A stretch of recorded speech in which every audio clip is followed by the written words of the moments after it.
This is the integrative exercise, and it's found at the end of the chapter text. But since we're almost through the course, I wanted to put it at the top of this webpage. I'm hoping this problem will help you see how to put everything together. And I wrote this in words just in case people don't, have good audio. And you're going to practice a profession someday, and there's not going to be any textbook to follow. You're going to have these problems to solve and protocols to follow, and you've got to try to figure out, how am I going to solve the problem? I think this is a great illustration. It talks about sodium chloride dissolving in water versus silver chloride dissolving in water. Now you have tools, like you can pretend you have a toolbox, and you can analyze why you see different things happen. Sodium chloride dissolves in water. Silver chloride doesn't dissolve in water. Now let's apply what we know.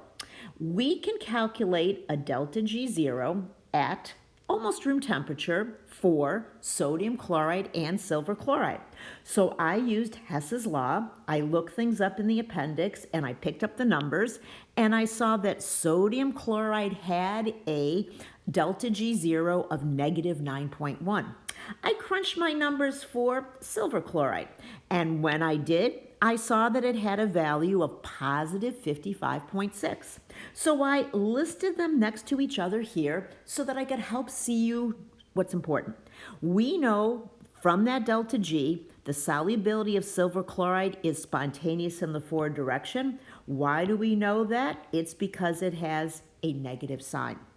We know that the solubility, I'm not going to redo this, I'm just going to fix it. The solubility of silver chloride is not spontaneous in the forward direction because what we have here is a positive number. So that's what free energy tells us.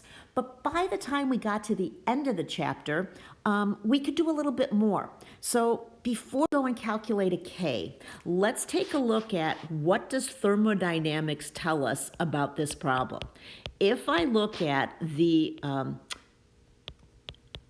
Gibbs energy equation, I know that I have a delta S in it, and I know that I have a delta H in it. So if I take a look at those two things, those two state functions, the entropy is very similar. 43 and 34, you're going to argue with me they're different numbers, but trust me, at this point, we really are going to say they have the same hydration in terms of randomness. We can just cross that factor out in the Gibbs equation. So let us now take a look at the enthalpy. The enthalpy values are very different. Sure, they are both positive, but sodium chloride's value, it's only 3.6. In fact, I didn't even know it was endothermic until I looked at this problem. Silver chloride, on the other hand, it has a whopping delta H of solution. So think back to chapter 13. We would talk about the energy diagram for endothermic solution processes, and the thing I've drawn right there is my delta H of solution. So what it says is that for sodium chloride, we have just a very, very small gap. For our silver chloride, we have a large gap. Like, that's nice to know, but I really want to better understand it. And that's where we're going to use the KSP calculation. And you're going to say, KSP for silver chloride, it dissolves. But in thermodynamics, you can calculate anything. So essentially, it's hard for me to type on a computer, but this is the equation that one would use to find an equilibrium constant given a delta G0 value. So what I did is I calculated the value for sodium chloride, and I got a number greater than 1. I got a 40. When I calculate the value for silver chloride, I get a value on the order of 10 to the minus 10. So the new tools you have from this chapter, they let you analyze problems. I put down these K's next to one another. I probably shouldn't have called that a KSP, but I'm just playing the game. In chapter 15, you learned how the magnitude of the equilibrium constant, it tells you which side equilibrium favors, or how much reactants and products are present at equilibrium. With a 40 for sodium chloride, we know that there has to be primarily products. We know that K has to be greater than 1. Thermodynamics tells us it dissolves in water. We see that when we actually do the experiment. When we look at silver chloride, it has a value of 10 to the minus 10. K is much, much less than 1. We learned in chapter 15 that's primarily reactants. And as we went through chapter 17 and we looked at KSPs, we saw that it was considered an insoluble salt.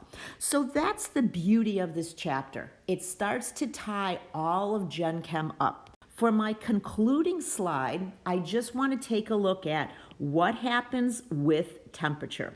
Both delta H and delta S are positive. So here we can look again. Delta G0 is delta H0 minus T delta S0, positive, positive. Any increase in temperature, if I increase this, it will make delta G even more negative. So what we say is the driving force for dissolution will increase with increasing temperature. And I think of the comments of one of your classmates about why when you do a neutralization does acid react with base, and I say it's a driving force. So once again, here we have a driving force. The more negative the delta G, the more likely the reaction is to be spontaneous in the forward direction. And as I thought about this problem, in your profession, you will never be asked to solve this kind of problem unless you have a second career like me where you become a teacher, or maybe that's your first career, and so you have to figure out how to tell your students about it. But you can use the thought processes that you learned in this course, and that'll help you be a very valuable employee. When I think of the people I worked with, it was the people who could think, the people who could create. Those were the ones that, I have to be honest, made going to work fun. So this is the integrative exercise. It was at the end of the chapter, but maybe if you look at it before you go through the chapter, you'll see why we're doing it. And we are done.